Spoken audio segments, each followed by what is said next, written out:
जय हिंद दोस्तों, सैनिक समाचारों में आपका हार्दिक स्वागत है। सबसे पहले बात करूंगा हेडलाइंस की। हाँ जी दोस्तों, पेंशन हो गई क्रेडिट, जरा खाता करें चेक।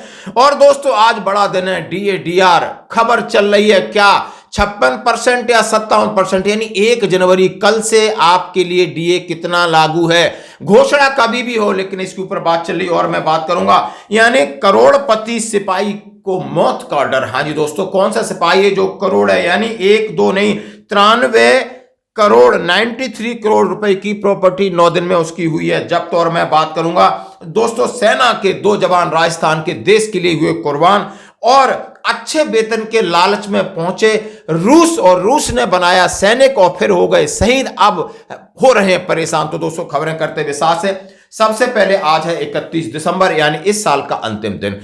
दोस्तों आपके खातों में पेंशन आ गई होगी, एक बार जरूर चेक करें, क्योंकि आज का दिन था और आपकी पेंशन स्लिप भी पहले अपलोड हो गई है। अपने तरीके से आप अपनी पेंशन को चेक कर सकते हैं। अब मैं बात करूंगा, आज 31 दिसंबर है, आपको डीए के आंकड़े अब ये बताएंगे कि कल से 1 जनवरी 2025 से आप कितने डीए के हकदार हैं। तो ऐसी खबर चल रही, जैसा कि मैं आपके सामने कह रहा हूं कि 7th पे कमीशन में हुई बढ़ोतरी, डीए बढ़कर 57% होगा क्वेश्चन मार्क, सैलरी में होगा बंपर इजाफा। केंद्रीय कर्मचारियों पेंशन के लिए नया साल खुशखबरी लेकर आ सकता है। रिपोर्ट के मुताबिक केंद्र सरकार जनवरी 2025 से महंगाई भत्ते में 3 से 4 की बढ़ोतरी का ऐलान करेगी। यह वृद्धि कर्मचारियों की सैलरी और पेंशन में बड़ा इजाफा करेगा। फिलहाल 53% है, यह बढ़कर 57 पहुंचने की उम्मीद है। इन्होंने कहा है महंगाई भत्ता एक ऐसा वित्तीय लाभ है जो राज्य और केंद्रीय कर्मचारियों के लिए हर 6 महीने में बढ़ाया जाता है। बिल्कुल सही बात है। और उन्होंने इनके साथ कहा है कि यदि आपका न्यूनतम वेतन 18,000 है तो आपकी 720 की वृद्धि होगी। और ये मैं सारा इसका मैं आकलन करूं, उन्होंने डीए की गणना किस तरह की है, डीए का फार्मूला क्या होगा। अब मैं आता हूं सीधी बात पर। 1 जनवरी 2025 से डीए के आंकड़े हमारे लिए प्रभावी है। दोस्तों जुलाई, अगस्त, सितंबर, अक्टूबर के हमारे जो सूचकांक के आंकड़े प्राप्त हो चुके हैं, इससे अभी तक हम 55.05 पर पहुंचे, यानी हमारा 23 से 2% की बढ़ोतरी 4 महीने में हुई है।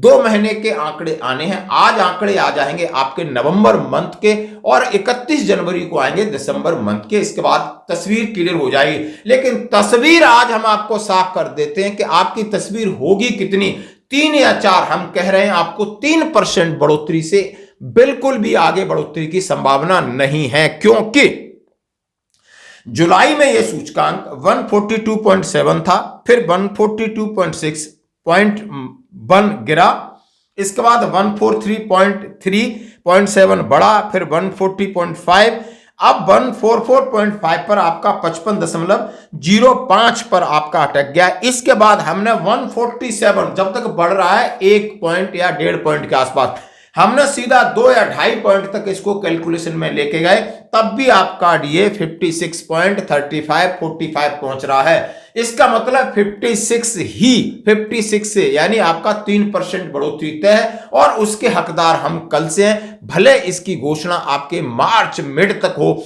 उसकी कोई बात नहीं, उसका एरियर मिलेगा, लेकिन इसका फायदा ये है दोस्तों। तो आप समझ सकते हो कि डीए और उस तरीके से एआईसीपीएन के आंकड़े जो कि नवंबर महीने के, आज 31 दिसंबर है, आने चाहिए शाम को 8 बजे, नहीं आते या आए, लेकिन 3% से ज्यादा बढ़ोतरी नहीं होगी, जैसा कि देखा जा रहा है एआईसीपीएन के आंकड़ों के हिसाब से। अब बढ़ते हैं दोस्तों एक और अगली खबर की तरफ।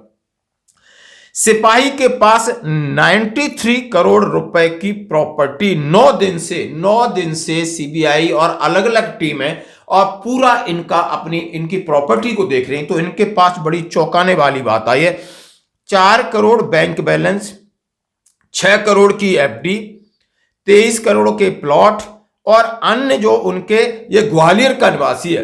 अभी पता चला है कि ये मूल रूप से ग्वालियर का निवासी है। इसके पिता का देहांत होने के बाद इसकी माता कहीं कहीं नेता नगरी में है। और यहां पर देखा, इसके 4 दोस्त हैं, उनके घरों से भी छापा मारा गया, चेतन, शरद और रोहित तिवारी। और 93 करोड़ 93 करोड़ रुपए की इसके पास प्रॉपर्टी निकली, यानी अरबपति बन गया। अभी तक एक करोड़पति था, अरबपति है। आप ये देख सकते हो, इतना सोना, और सोना 54 किलो सोना, वो अलग है, इतनी बड़ी प्रॉपर्टी। अब ये बात चल रहा है, मध्य प्रदेश के अंदर बहुत सारी टीमें थी जो इन्वेस्टिगेशन कर रही, वो भी पूरी चेंज कर दी मुख्यमंत्री ने।